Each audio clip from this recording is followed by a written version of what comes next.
แล้วสบายดีพี่น้องทั้งชาวไทยและชาวลาวเนาะคลิปนี้สิพามาเบิ่งเนาะเอารถเคนน้อยยกของเนาะนี่เนาะกำลังหมุนมาสิยกของเนาะนี่มีผู้ถากอเสือกยืนถ่ายมาเลยเพิ่นว่าเนาะสั่งผู้ขับเคนมาได้เพิ่นเนาะหมุนมาแล้วก็หย่อนสายสลิงลงเนาะพี่น้องเนาะ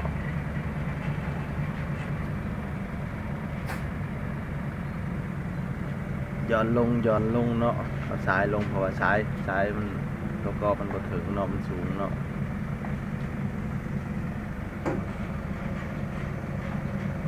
ตัวนั้นก็ลอกเกาะสายอยู่เนาะพี่น้องเนาะ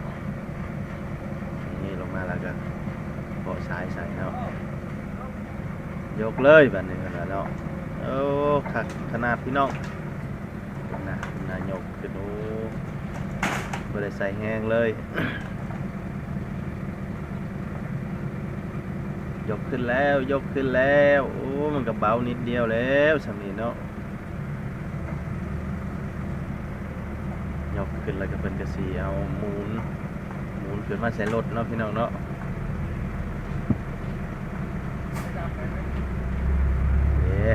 มันสิเริ่มมาเนาะเขายกสูงบ่ได้เนาะอยู่นี่เพราะว่ามันมีสายไฟเนาะพี่น้องเนาะยกสูงบัดหัวเคนบัดติดสายไฟเนาะก็เลยยกต่ำๆซะเนาะ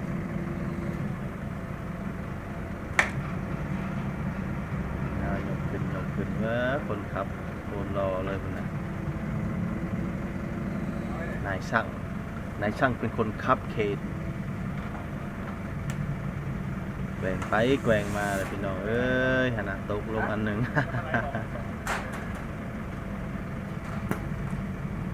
มันสิบ่เฮียว่าจะบ่มันสิได้ขึ้นรถอยู่บนนี้เนาะ มันมาจับซอยแล้วเนาะคือสิขึ้นได้แล้วบัดนี้เนาะ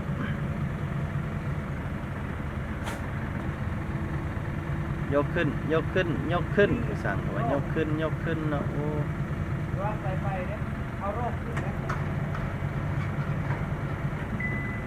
ขึ้นแบบสบายเลยพี่น้องบ่เฮียเซยเอาลงอีกก็ได้มันสูงเกินน้องบ่ได้นักเลยเดี๋ยวถึงสายไฟเลยนะได้สักคันเด้เนาะยกหัวมันต้นยกชอบมันต้นขึ้นรถ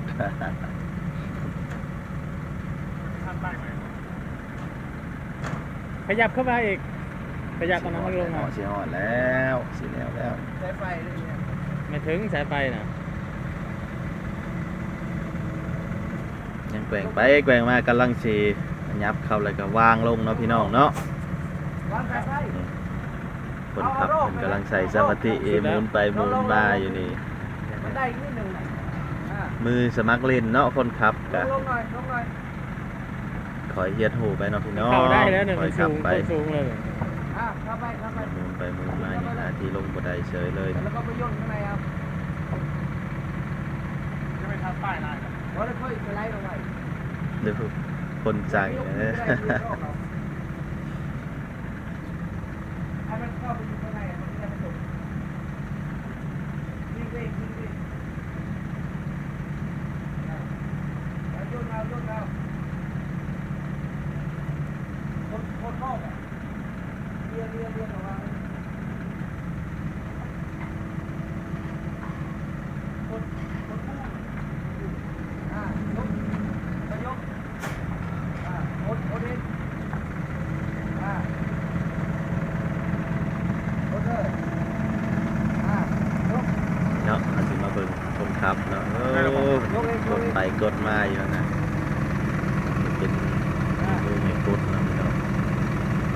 กดลงกดออกกดเข้าเนาะว้ารอเด้อผู้ขับธรรมดาเด้เสียทำเพลงน้องยกเสียลงได้แล้วบัดนี้เนาะเข้าในรถเรียบร้อยแล้วเนาะผ่านไหมบัดนี้เนาะดูเห็นยังเรียบร้อยยกขึ้นเนาะวางลงบัดนี้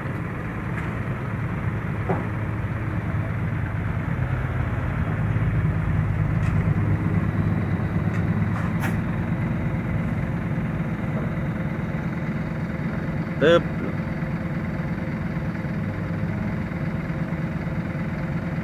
คือว่าเรียบร้อยเนาะสำหรับการยกของขึ้นรถเนาะพี่น้อง หลังจากยกแล้วเนาะเคนก็สิเก็บเคนได้พี่น้อง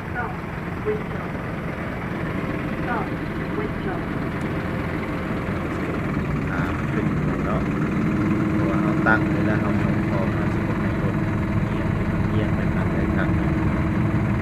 ใช้ขาตั้งเนาะกำไว้เพื่อให้มันตรงเนาะคึบไปกำไว้เรียบร้อยขอบใจพี่น้องพอกันคลิปต่อไป